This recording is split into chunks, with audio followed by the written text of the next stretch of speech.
love now and Did you fall in love last night? I love her. Love was stronger than anything. For the love. Love. And I love you more than anything. There's still love. Love.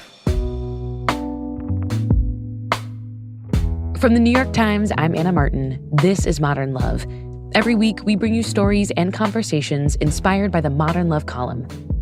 We talk about lovers, families, friendships, and all the messiness of human relationships. Today, I'm talking to a Modern Love essayist named Laura Cathcart Robbins about what happened when she did two difficult things at the same time. The first one was to ask her husband for a divorce. This was about 16 years ago, and from the outside, the life Laura had with her husband seemed like a dream. He was a big-time movie and TV director, and that came with a fancy Hollywood lifestyle.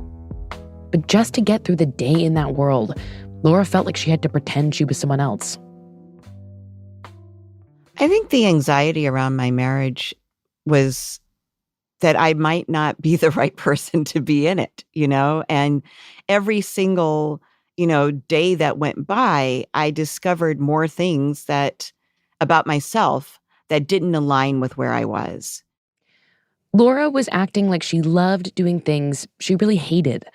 Hosting parties, decorating the house, showing up to the school pickup line with exactly the right car and the right outfit. There was a way to be in that world. There was a sameness to the people in the world. And a lot of the people in that world, most of them, 95% of them were white. So I was already the black one. Laura couldn't take it any longer, so she told her husband she wanted out.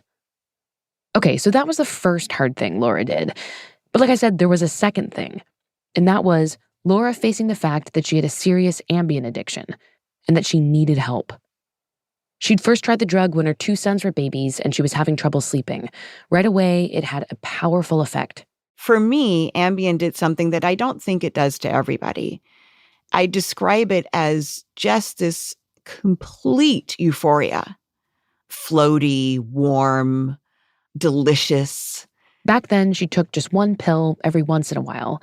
But by the time the kids were in elementary school, it was up to 5, sometimes 10 pills per night. And she started chasing them with alcohol because they were losing their effect.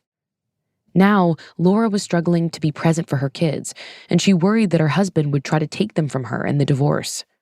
Most important thing to me at that point in my life were my children.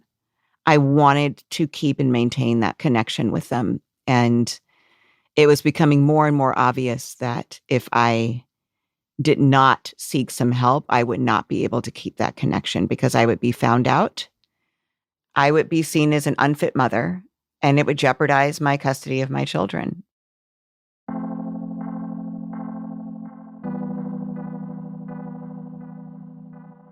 So Laura decided to check herself into a 30-day rehab.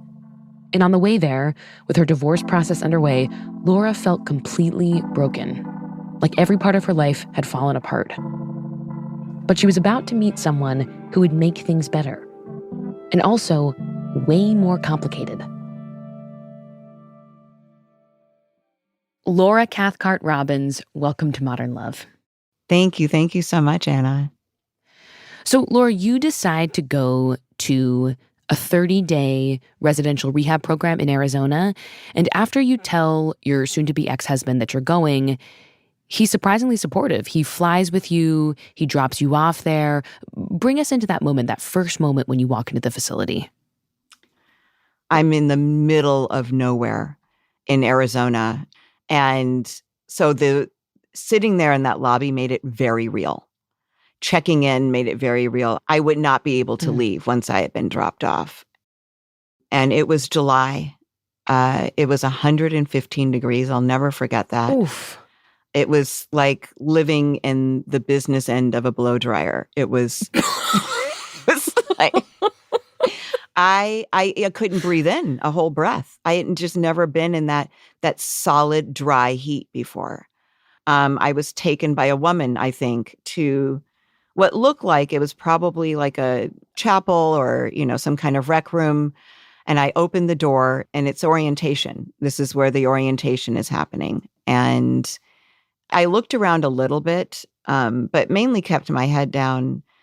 And I heard them all introducing themselves. And I didn't really look up until one of them said that he was there because he had 4 DUIs. And I was like, 4 DUIs? Holy shit. Like, so I looked up and looked at him.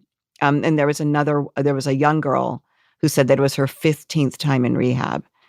And I was just like, this is absolutely a mistake. I don't belong here. These are people with real problems. I'm taking a seat from somebody who really needs it. And, you know, as the guy was orienting us and telling us where we would go for this and where we would go for that, and this is what time dinner is, and this is what time breakfast is, I started to feel like I was going to throw up. But it wasn't actual liquid. It was like my body was pushing something out of me that I couldn't identify. It was a feeling I don't ever remember having before. And I covered my mouth against it.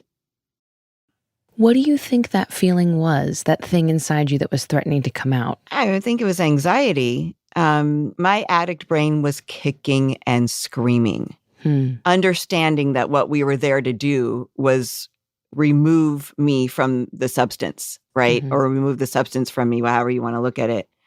And it also could have been despair, you know, a reckoning with what my situation actually was. Cause like, I can't go anywhere, but I was so, and I've never been in that state of despair before.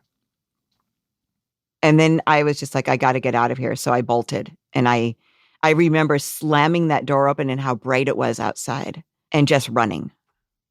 Where were you trying to go? Well, at that moment, I was hoping to get to the office to get my husband before the plane took off. I was like, if I can get there and get him to turn around and come get me before he takes off, I can go home with him. I didn't know where the office was, but that's where I was going. And I mentioned the 4 DUIs guy.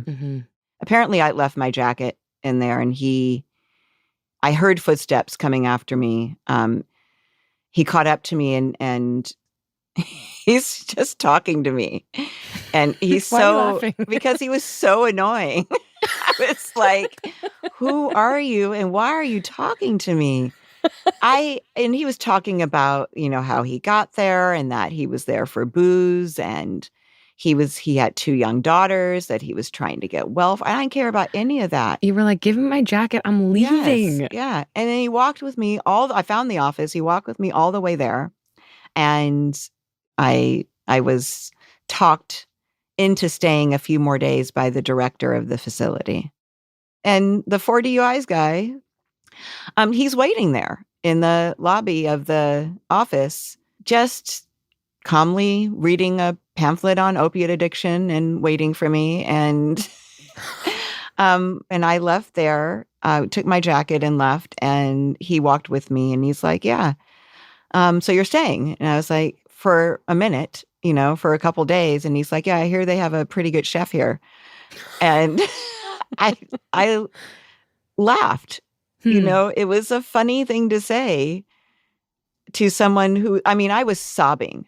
Yeah. I was not at all together. He's like, the breakfast buffet sounds pretty good. Right, Yeah. right.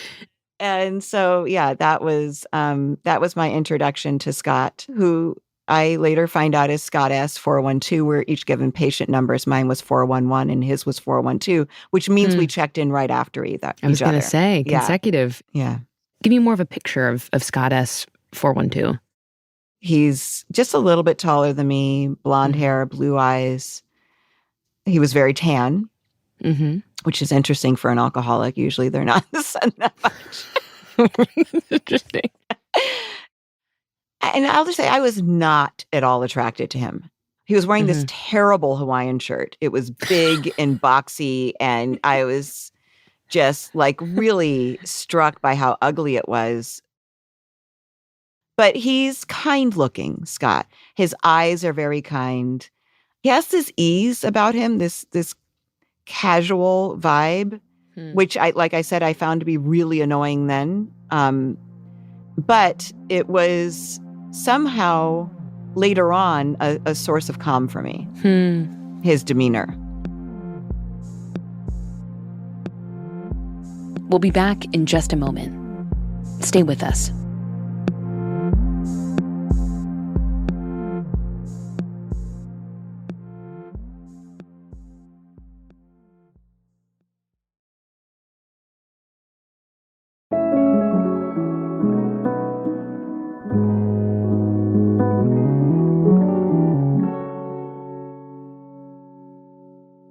can you tell me how this like deeply annoying guy with the horrible shirt endeared himself to you? It sounds like you were a little bit like, get away. Yeah. And I will just mention that at this particular facility, men and women weren't allowed to interact. Why do they have that rule? Do you know? Well, it's been said that addiction is kind of like whack-a-mole. Maybe you address a physical addiction to a substance in treatment, right? But it's going to pop up in other areas. And one of the most accessible areas is sex and love. Sex and love are drugs, and they don't even give us caffeine in rehab. Whoa. Like, you're not supposed to have any drugs, no sugar. You're supposed to be abstinent. So we sat separately for breakfast. We sat separately for groups. The only time we were allowed to sit together was when we went to our respective 12-step meetings. So, as we were sitting at our separate tables, he's staring at me the entire time. We're breakfast, lunch, dinner. Like, you look up and there he he's is staring at me, and which was also annoying at first. What kind of stare was it? There are so many different flavors It's like of stare. an adoring stare. Like a gaze of adoration, just pure adoration, just like he couldn't keep his eyes off me. Like puppy dog eyes. Yes. And so I, would turn my back or turn slightly to the side and ignore him. But probably like 3 or 4 days in, I start looking for him. And my eyes are kind of wildly going through the cafeteria until they land on him. And he's staring at me, of course, wherever he is. But I start really counting on those, just kind of eye flirting encounters. Yeah. Why do you think something flipped there? What was it that eye contact, that moment of connection was giving you? Well, I think the thing was probably the thing that they want you to avoid, which was I needed something to feel better. It is, like I said, love is a drug. Sex is a drug. And they both give you dopamine hits that aren't quite the same as my Ambien, but they hit the same trigger, These looks from him, these flirtations that we shared, made me feel good at a time where I've never felt worse. Is there one more sort of specific example that you remember where he did something and you liked it? Yeah, So I mentioned that we could go to the 12-step meetings and sit together. And I walked in a little bit late to this meeting, and there was an empty seat next to him. And I saw one of the other girls going to sit there, and he put his hand over the seat and then nodded toward me like, this is for her. Wait, okay, can I just say it's so sweet because it is quite elementary school in a lot of ways. When you have like a playground crush and it's like, not you, her. Totally. Then our arms touched slightly because we shared an armrest, and that felt like fire or electricity running up and down my arm. There was this connection that he and I shared from like kind of that moment forward that felt very exclusive, just he and I. When did this connection turn physical? Well, he kissed me. I think we were like 4 or 5 days in. Whoa. Yeah. He wanted to show me something, which was this cow pasture. All the cows moo. It's a classic guy line. Let me show you this cow pasture. All the cows moo at sundown together. It's this really, I had never seen anything like it. And so we're, kind of leaning over the railing, observing the cows, like, clapping my hands when they finish their song. And when I do that, I turn around and he's in my face, and he comes in for a very chaste kiss, just a smack. And you could have knocked me over with a feather. I was not expecting it. Wait, but what did it feel? You said you were totally surprised, but what did the kiss feel like? Did it feel good? I don't know. I mean, I love that. You're I'm like, sure no. it probably would have if I had been in another state of mind. But Anna, you have to just imagine how shut down I was. Right. I would have these moments with Scott, but almost the rest of the time I would be sobbing. I sobbed in group. I sobbed in meetings. I sobbed in therapy. I was crying at night. I mean, I just cried, or I was completely shut down.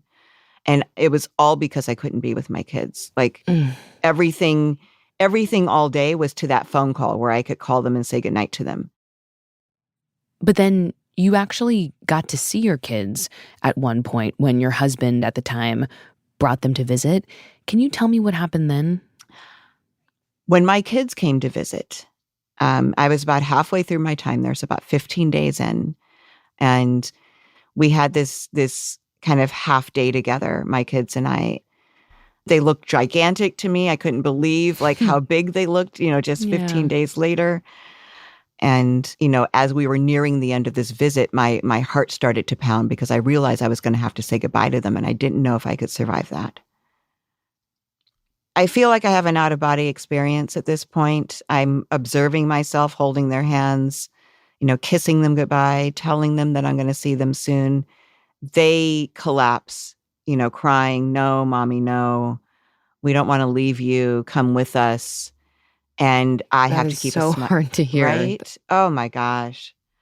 And so I'm trying to keep a smile on my face and be like, it's going to fly by and I'll be back soon. Why do you have to stay? I have no explanation for them. And then, they get in the car with my ex and they leave. And that's when I collapsed. And I kind of crawled my way over to these benches.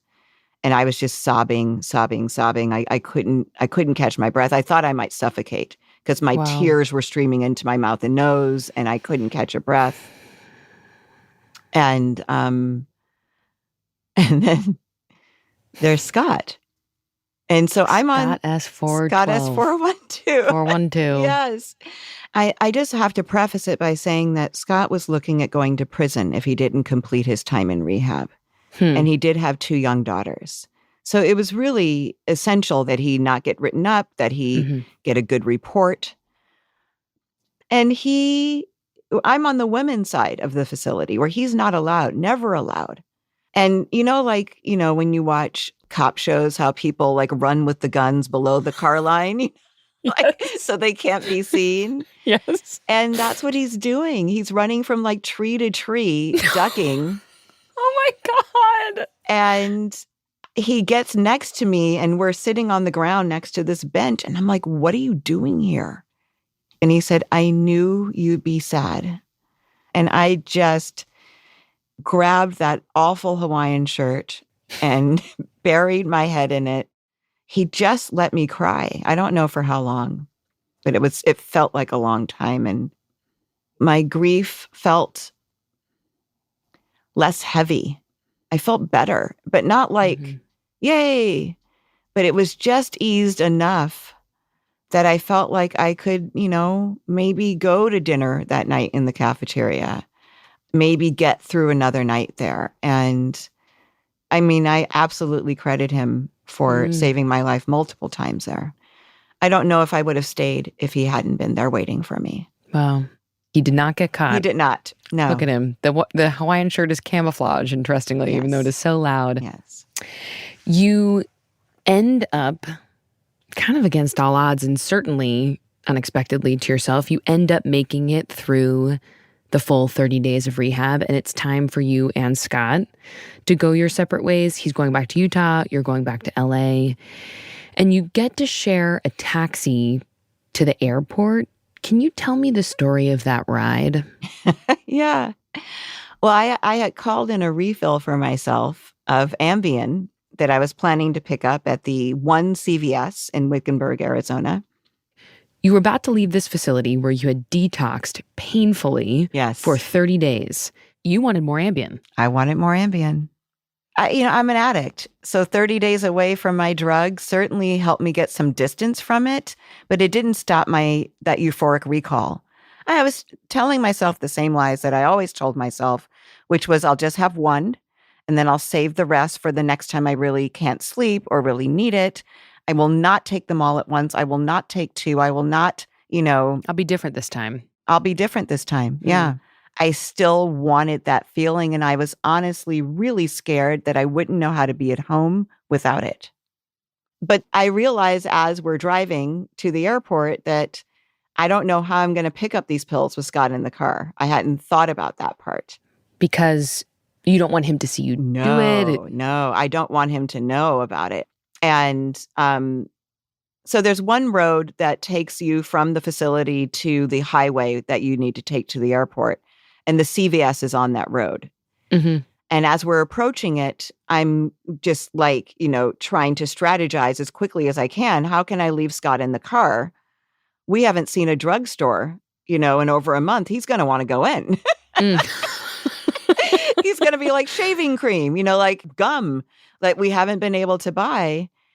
And I can't think of an excuse fast enough, so we pass it. What does that feel like? Oh, I couldn't believe. I was scolding myself. Why didn't you say anything? Why? Tell him to turn around. And Scott, he's just chatting with the driver, and like the Dark Knight, the Heath Ledger, Batman had just come out, and he's like, we might have time to see that before our planes, because there's a mall with the movie, and I want to stab him in the face. Like, I'm so anxious and upset that I've left this refill behind. But I didn't get it because he was there with me, which is another way I credit him for saving my life. And we end up stopping at a Starbucks, which was the other thing that we have been craving. And we got Starbucks and went to the airport, and he flew home and I flew home.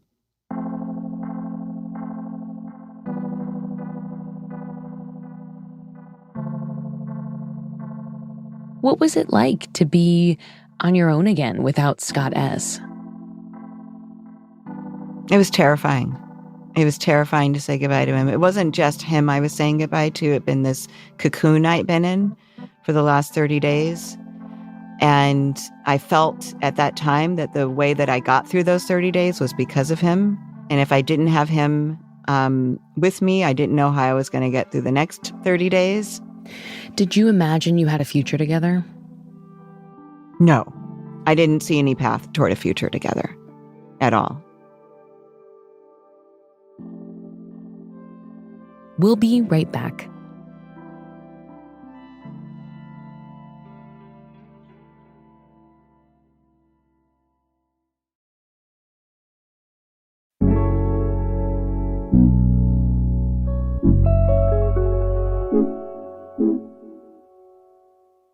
So Laura, after you've said goodbye to Scott, you land back in LA, back home.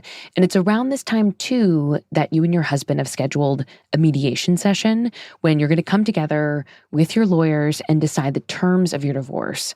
That session is about 3 months away. Can you tell me how you're feeling as this date approaches? After I got back, it felt like I was going through life with no skin, honestly. I felt absolutely vulnerable. And not just the vulnerability, like it hurt. I was in physical pain. I was in mental anguish. I don't know if I even had a spiritual center at all at that point. I couldn't access it if I did, but everything felt raw and abrasive and wrong. My home life with my husband was tense. We were separate in the house, but we were living together. And I was walking on eggshells. I was afraid to say or do anything wrong. And we were going right back into finalizing this divorce. So a lot of my time was spent with my attorney. We had basically 90 days to prepare me for this mediation and make me look like the model mom. And how were you supposed to prove you were a model mom?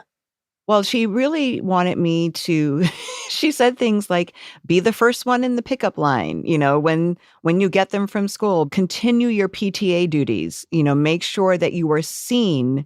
If there is an after school game, if there is a tutoring, you're the one who's dropping them off and picking them up. You're the one that's arriving with snack. She wanted me to act like there were cameras everywhere. So everywhere that I went, I had to be the best Laura that I could present. And she wanted me to drug test twice a week so that if my sobriety was ever called into question, we would have receipts saying that I had been sober. She wanted me to go to therapy starting immediately. She wanted me to go to 12-step meetings and get a sponsor. And like she had a laundry list of things that she wanted me to do. And so I started down that list, and the drug testing was humiliating. I didn't realize that you actually had to go in front of someone. They had to watch you pee, right? They had to, Pee. wow. Yeah. But to make sure that I keep my kids in my life, I will do it. This is so intense. Yeah, it really is. Where did Scott fit into all of this, if he did? Were you still in touch? Yes. So you were smiling a lot. We had a nightly phone call for the most part. Wow, nightly. Yeah. Him just checking in with me to see how horrible it was, basically. Like, is it as horrible as you had imagined? And, really impressed that I got myself to a meeting, without Ambien or him. When you talked with Scott, could you tell how he was doing? How were things going for him? So he was returning home to a home that he lived in by himself. There were empty bottles everywhere, just as he'd left it. All the mail, mostly bills, were piled up on his kitchen counter, unopened. He told you this? Yes. He told me this. And he spent a couple of days, hauling trash bags full of clinking bottles out to the trash cans and dumping them. But he was unable to go to meetings where he was in Utah because he couldn't drive. He doesn't have a driver's license anymore. And, I'm a block away from, 6 meetings, any direction I go here in LA. Mm-hmm. He doesn't have that. Were you worried he might relapse? I was really worried that Scott would relapse. And I felt it was inevitable that he would if he didn't do something different. And he was the one who was in despair at that point. As my situation was improving, I felt like his was going the other direction. How did that make you feel? Did you feel responsible in some way? Absolutely. He saved my life. In treatment, I gotta do what I can to save Scott S. What did you decide to do? I decided to book him a plane ticket to come to Los Angeles, to book him into a sober living that was fairly near my house, and also connect him with a sponsor. Laura, I really want to understand why you decided to do this. I feel like it was a big risk for you, given everything that you were working on to get yourself better, to prove you were a fit mom. But I had to, Anna. I had to bring him out. I didn't feel like I had a choice. I could not leave him there. He saved you, so you felt like it was your turn. I did. So Scott gets on that plane, he makes it to LA, and now he's in your city. Did you get to see a lot of each other? We only saw each other at meetings. You went to the same meetings, okay. So we would meet at the meeting. Sometimes I would pick him up, but usually we would meet at the meeting. And then we'd have like a short chat afterward. And then we would talk on the phone at night. Mm-hmm. When you had these very few in-person interactions, when you were sitting side by side at the meeting, can you describe what that was like to be close to him physically in this way that was at least outwardly sanctioned? Yeah, it goes back to that elementary school metaphor that you brought up before, because it really was like that. It was like I was sitting with my best friend on the playground, like elbowing each other if somebody said something funny or something we'd already discussed, like that kind of thing. We had a lot of fun together. So all this time, of course, this mediation session with your husband and the divorce lawyers is approaching, right? You'd been so afraid of doing anything that he could use against you. When you finally sat down at the mediation, did your soon-to-be ex-husband end up trying to take the kids away from you? Not at all. I was pretty shocked. He really wanted what I wanted, which was to get to our son's saxophone recital on time that day. The same day as the divorce mediation? The same day as the Wow. mediation. And Why do you think he didn't? I think that we ended our marriage before the love was gone. And I'm so grateful for that. I still loved him and he still loved me. I think we still love each other now. Obviously in a more quiet way, but he didn't want to see me hurt. He didn't want our kids to suffer. You know, to go after me would have been to go after them as well. And you know what I mean by that? Like, if I hadn't been able to have access to them, if I couldn't be with them, it would have hurt them. Totally. They would have been deprived of access to you. Yeah. Yeah. He didn't want any part of that. So what was your relationship to your kids going to look like moving forward after that mediation? I mean, the thing I've been so afraid of losing, I didn't lose. I got to stay in the house. I got, all this time with my kids. Really, my ex-husband made the concessions. He moved out of the house, but he came back and forth so that we could stay there and maintain our family unit. Wow. Every morning we had breakfast together as a family. We did birthdays together and holidays together and parent-teacher conferences together. As things were starting to get stabilized with your almost ex-husband, what did that mean for Scott? Like, did you want to jump right into a relationship with him at the same time? Yes and no. You know, I felt like I've been waiting for a long time. And in fact, it was just a matter of months. But at the same time, what we did was we created this batting order where our recovery had to come first. We both understood that. And then our families, our respective families, his kids, his ex-wife, my kids, my ex-husband had to come second. And then everything else, including each other, came third. If my kids needed me to do something and Scott needed a ride, I had to take care of my kids. Like, that made it very easy. Not simple, but I didn't have to struggle. It sounds like it's putting Scott beneath a lot of things, but in fact, you kind of have to, it sounds like. I mean, I guess, I think we chose to, because without sobriety, I don't have any of this. How long has it been since you met Scott in rehab? So 16 and a half years. And you're still together? We are. My office at home is downstairs and he's upstairs right now. And in fact, he did a lot to help me set up for this interview. We dated for 6 years before we moved in together. So we really kept that batting order and that boundary. I'm extremely close with my boys still. Scott and I have like this sober home. We have a meeting in our house every Saturday where people come and we chop it up about recovery. And yeah. Laura, in a lot of ways, your story is like such an exception to the rule. We talked about how like one of the number one things they tell you in rehab is like, do not replace whatever addiction we're trying to heal here with a love addiction. Do not get into a relationship. And I guess I wonder, like, y'all did, and it worked. Why do you think it worked for you two?